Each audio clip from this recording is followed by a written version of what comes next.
Guys, nagugutom na ako. Di ba ikaw ang nakatoka magluto ngayon? Ha? Oo. Anong oo? Anong oras na? Hindi pa tayo kumakain.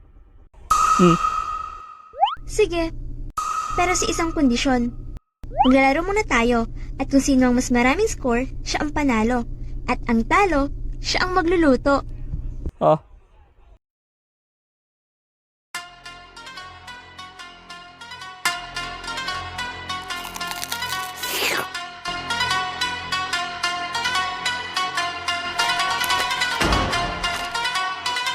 Basic?